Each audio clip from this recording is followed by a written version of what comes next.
Okay, hello. Thank you for joining us in today's class on how to prepare adequately for the forthcoming JAMB examinations. We just have a couple of days before examinations, and a lot of students are in high spirit. Okay, some are just writing this exam for the first time, and like, what will it be like? Like, oh, God help me, God help me, God help me, and God help me will not save you that day.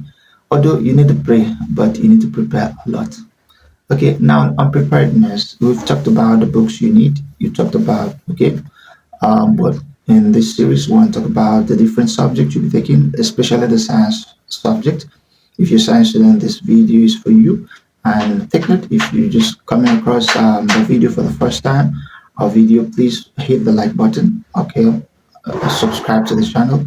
We have the revision classes in physics, chemistry, mathematics, also. Okay, so for students preparing for different examinations, GCSE, the JAMB, WASC examination, SAT, and all that. So this video will really help you if you watch to the end though. Okay, so we're talking about different subjects, how you get prepared, not just feeling anxious. Some students are just anxious. Okay, they're just happy, they're just excited that they'll be writing the examinations in a few days, but what the exam actually entail is what you have to know and how to prepare, because these people are preparing for you and you have to prepare for them too if you want to pass very well. Okay, because the competition is now very stiff. Okay, you have above 2 million candidates sitting for this examination and you don't want to be counted out at all. Okay, so now let's go to English language. A lot of students or candidates overlook English language. Essentially, it's actually a broad field, okay, which you cannot really study to the last line, but you can actually do some work if you tailor your efforts specific areas. Okay, if you're not just reading anything. Okay, let's start with the like headmaster, the novel you have to read. A lot of students just read the novel, okay, just to memorize it. Kind of what's inside, okay? This is what happens, this is what happens. Actually, JAM will not test you based on that. JAM wants to know if you understood the novel. The want to put you want to put yourself in the shoes of the writer. You want to put yourself there. You want to be like you're the one that wrote the book. They want to ask you, they ask questions like, what's the motive of the writer at this point in time? What suitable title can you use? Okay, just like they do in comprehension passages. Okay, they want to ask you deep questions like they want to test your ability as your understanding of the English language, not just about the novel. Okay, so you're reading beyond the surface. Okay, but for that novel, you want to read, you want to understand, you want to read over and over again, and then ask yourself a series of questions. There are lots of questions online. Go through, okay, revise those questions and get ready more. Okay, if you've read it for just once, read it over and over. You don't move the just to and fro by what people post online that the novel is boring, the novel makes me to sleep and all that.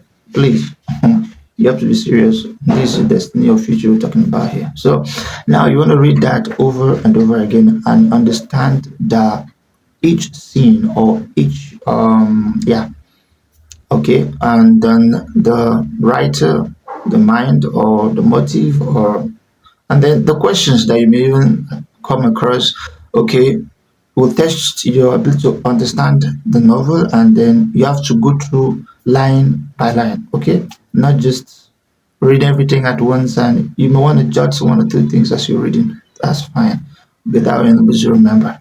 Now let's move a bit from the novel. Let's go to other areas. You used to test it in comprehension passages. The same thing in comprehension passages.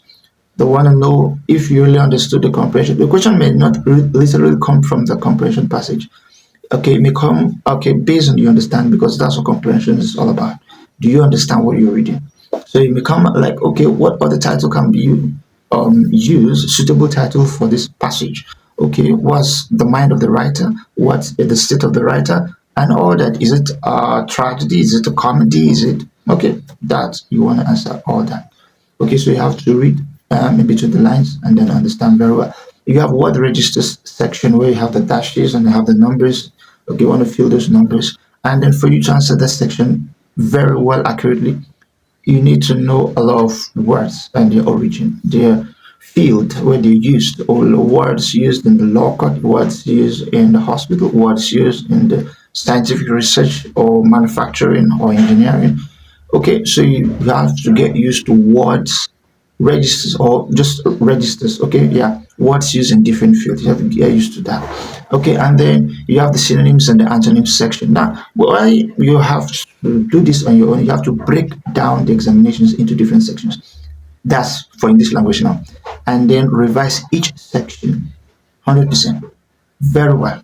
So you have the synonyms and the antonyms. So you want to go through, okay, some materials. Okay, I've mentioned LAMLAD English language before now. Okay, LAMLAD's English for SSC and UTME candidates. You can also go to other English language resources, your dictionary too, and then read up new words and the opposite meaning or similar meaning, okay, or where they can be used in a sentence and all that.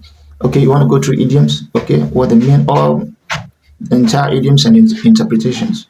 Okay, yeah, that will also help along that will, help you. Okay, and then words that can be used to replace, okay, or to complete a sentence rather, or to complete a sentence.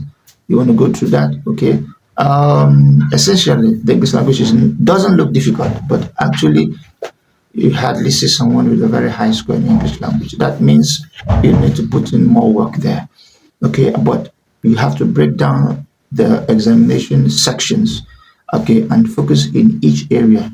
Okay, as you're studying, focus in each area, then just, okay, study just, without direction. Okay, that's for the English language. Okay, in the next video we'll talk about how to attempt questions, or kind of how to prepare, not attempt questions yet, because we going through your preparation series, how to prepare for the examination. Okay, we'll also go through how you answer your questions right in the examination hall, how to be fast, how to, okay, when you come across questions that you're not really sure of, how to eliminate, okay, the ones that are not likely the answers, and how to target the real answer. Okay, so that's all for this class. Please like this video and subscribe to the channel. Okay, and I'll see you in the next video. We're talking about chemistry and how to prepare for chemistry.